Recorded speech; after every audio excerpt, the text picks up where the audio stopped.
No livro Mantras de Vida, de Loester, não me esqueço do bem que recebo e tiro proveito espiritual do mal que me atinge. Livro dos Espíritos, a pergunta é número 567. Os espíritos costumam se imiscuir em nossos prazeres e ocupações? Os espíritos vulgares, como dizem, costumam. Esses os rodeiam constantemente e com frequência tomam parte muito ativa no que é feito, de conformidade com suas naturezas. Cumpre assim aconteça, porque para serem os homens impelidos pelas diversas veredas da vida, é necessário que se lhes excitem ou moderem as paixões. Com as coisas deste mundo, os espíritos se ocupam conforme o grau de elevação ou de inferioridade em que se acham.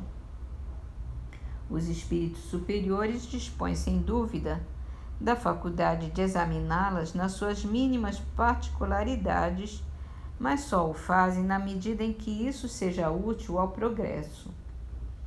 Unicamente os espíritos inferiores ligam a essas coisas uma importância relativa às reminiscências que ainda conservam e às ideias materiais que ainda não se extinguiram neles. Na Gênese, nós estamos falando sobre o bem e o mal, a origem do bem e do mal. O homem recebeu em partilha uma inteligência, com cujo auxílio lhe é possível conjurar ou, pelo menos, atenuar muito os efeitos de todos os flagelos naturais. Quanto mais saber ele adquire e mais se adianta em civilização, tanto menos desastrosos se tornam os flagelos.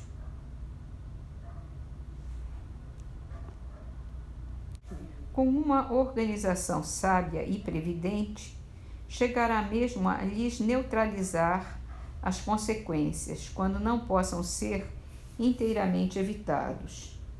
Assim, com referência até aos flagelos que têm certa utilidade para a ordem geral da natureza e para o futuro, mas que no presente causam danos, facultou Deus ao homem os meios de lhes paralisar os efeitos.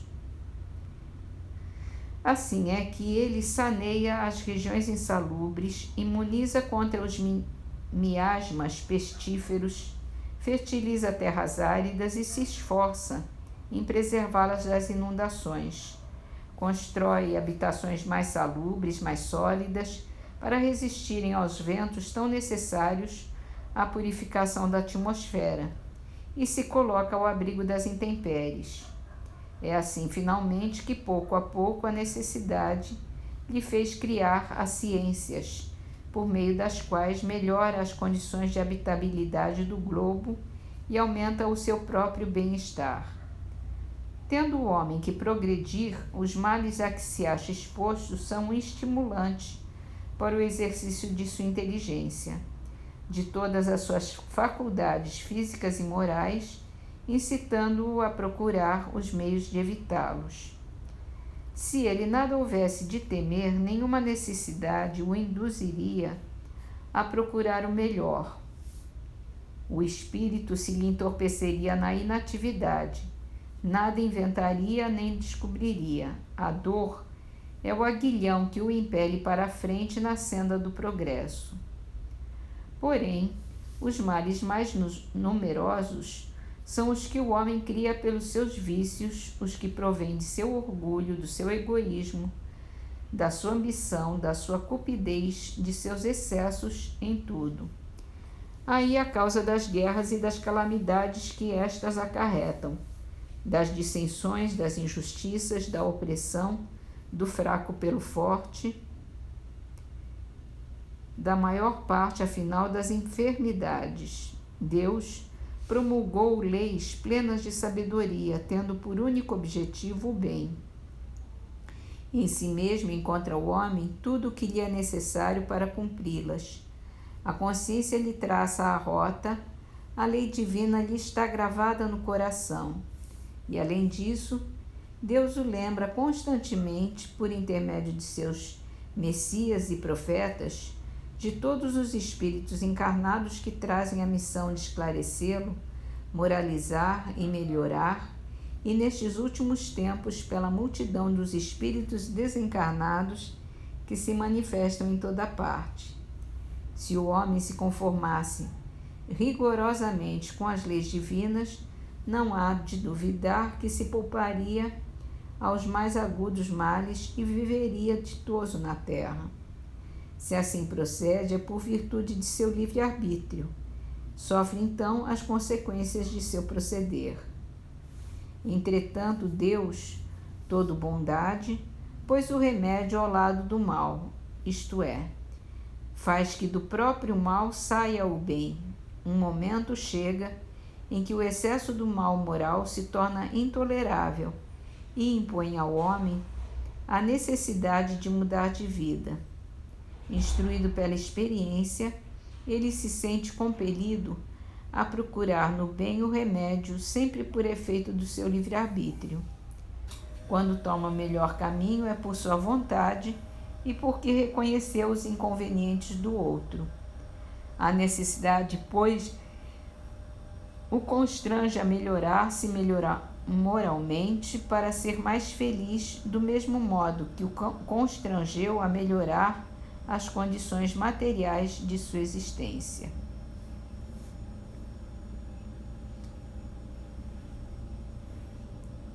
Em Antologia dos Imortais, a poesia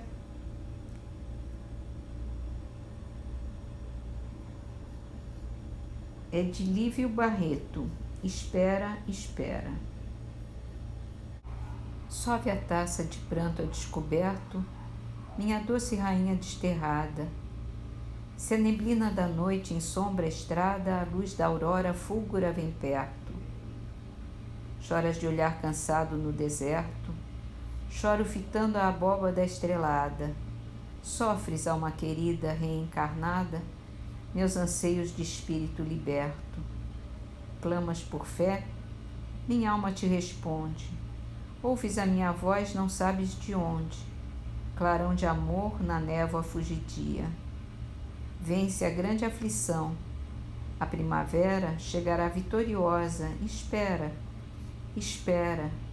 Esperar é o meu pão de cada dia.